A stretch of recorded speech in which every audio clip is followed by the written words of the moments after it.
গধূলিৰ পৰা ৰাতি হোৱালৈকে মাথো কেইটামান মুহূৰ্তহে দেই দিল্লীত বাৰু আমাৰ কেনেকৈ যাওঁ ব'লা আজি দেখুৱাও এয়া খাবলৈ লৈছোঁ মমোজ এয়া ক'লোৱে নহয় আজি আপোনালোকক আমাৰ দিনটোৰ এটা ভাগ মানে এই সন্ধিয়াৰ পৰা ৰাতিলৈকে আমি কেনেকৈ কটাওঁ তাকেই বোলো দেখাওঁ দেই এয়া আমাৰ মালিকনী মানে আমি যাৰ ৰুমত ভাড়া থাকোঁ তেওঁ খুব বেছি আহে আৰু আমাক একদম নিজৰ দৰে ব্যৱহাৰ কৰে তেওঁ ওপৰলৈ আহিল সেইকাৰণে ধুনীয়াকৈ অকণমান ওপৰতে ইটো সিটো চালোঁ এয়া প্ৰিয়ে আকৌ তলত শুনিলেই নহয়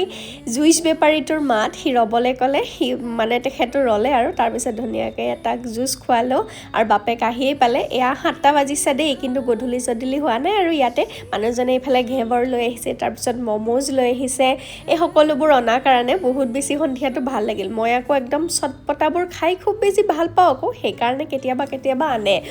সদায় পিছে খোৱা নহয় এইবোৰ বস্তু সদায় খাব নালাগে সেইকাৰণে তাৰপিছত আনিছিল ঘেবৰ এতিয়া হৈছে ঘেবৰৰ ছিজন মানে ইয়াতে ৰক্ষাবন্ধন আহিছে ন সেইকাৰণে প্ৰিয়হঁতৰ স্কুলত কালি টি চেলিব্ৰেশ্যন আছে আৰু তাৰ কাৰণে লাঞ্চ বক্সত ঘেবৰ নিবলৈ কৈছিলে সেয়েহে অনা হ'ল এনেই বাৰু ইমান বেছি অনা নহয় তাকেই বোলো প্ৰথম আনিছা যেতিয়া খাওঁ আৰু বাকী ৰক্ষাবন্ধনতেই খাব লাগিব ঘেবৰটো পিছফালে দেখিছানে ৰছী মানে একদম ৰ'দ নাই বৰষুণ সেইকাৰণে ৰুমৰ ভিতৰতে এডাল ৰছীও লগাই লৈছোঁ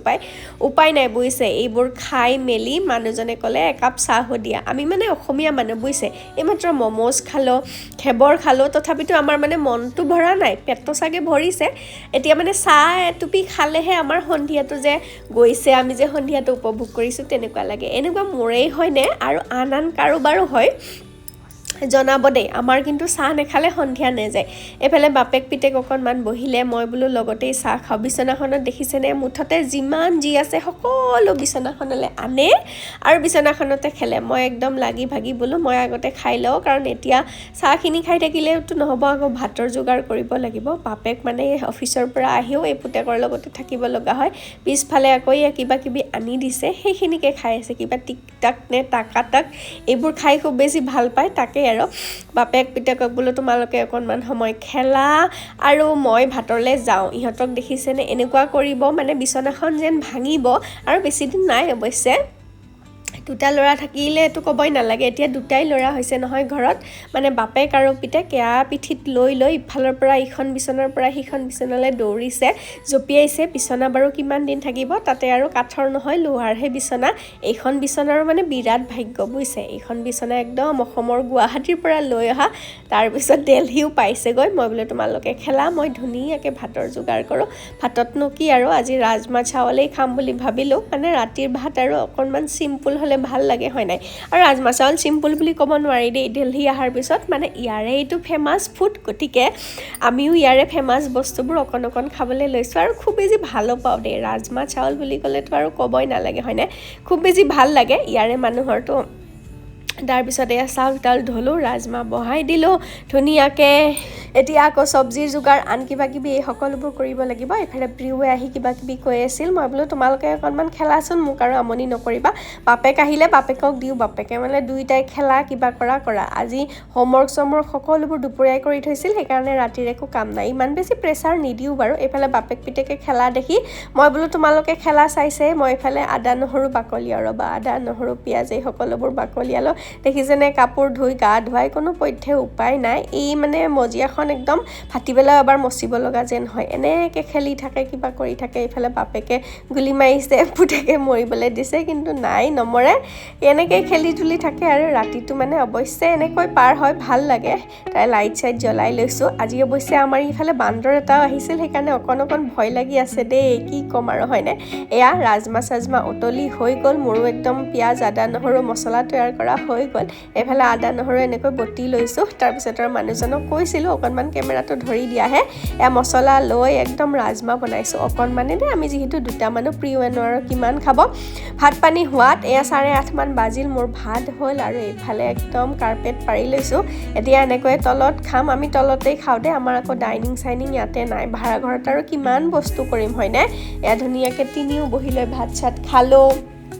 আৰু ভাতৰ পাততো আমাৰ ইমান বেছি কথা ওলাই কি ক'ম আৰু মানে ক'ত কি আছে সমস্ত কথা আমি ভাতৰ পাতত চাহৰ পাতত এনেকৈয়ে পাতোঁ নহ'লে আৰু প্ৰিয়ে নিদিয়ে নহয় এফালে তাক মোবাইল লগাই দিলোঁ টিভি লগাই দিলোঁ আমাৰ ধুনীয়াকৈ ভাত পানী খোৱা হ'ল মানুহজনক কৈছোঁ বোলে দেৰি হ'ব মই বাচন ধুম তুমি এনেকৈ বাচনখিনি থৈ দিবা দেই আহি পেলাই কৈছে বোলে মই অফিচতো কাম কৰোঁ ঘৰতো কাম কৰোঁ মই বোলো একো নাই আৰু কামটো কৰিবই লাগিব হয়নে কাম নকৰিলে কেনেকৈ হ'ব ঘৰৰ পৰা দূৰৈত সকলো মানুহৰ পৰা দূৰৈত আছোঁ আমি আৰু তিনিওটাইতো জীৱনটো মানে কটাব লাগিব সেইকাৰণে আৰু সময়বোৰ সঁচাকৈ বহুত বেছি সোনকালে গৈ আছে এনেকুৱা লাগে প্ৰিয় যে এদিনাখনে জন্ম হৈছিল এতিয়াতো একদম 3.5 বছৰীয়া হ'বলৈ গৈ আছে সি এতিয়া সকলোবোৰ পাকঘৰৰ কাম কৰি থ'লেহে আকৌ ৰাতিপুৱা উঠিয়ে একদম সকলোবোৰ জল্দিকৈ কৰিব পাৰিম সেইকাৰণে একদম ৰাতিয়ে পাকঘৰটো একদম ক্লিন কৰি থৈ দিওঁ আৰু ক্লিন কৰি থ'লে ভালো লাগে অৱশ্যে পাকঘৰটো চাফা কৰি থ'ব লাগে মানুহজনে কৈছে মোৰ কাম হ'ল এতিয়া তুমি যি কৰা মই যাওঁ মই বোলো যোৱা বাৰু এইখিনি সহায় কৰি দিলা বাৰু বহুত এতিয়া মই একদম পাকঘৰ চাকঘৰ অকণমান এনেকৈ মচি কাচি চাফা কৰি থৈ দিম আৰু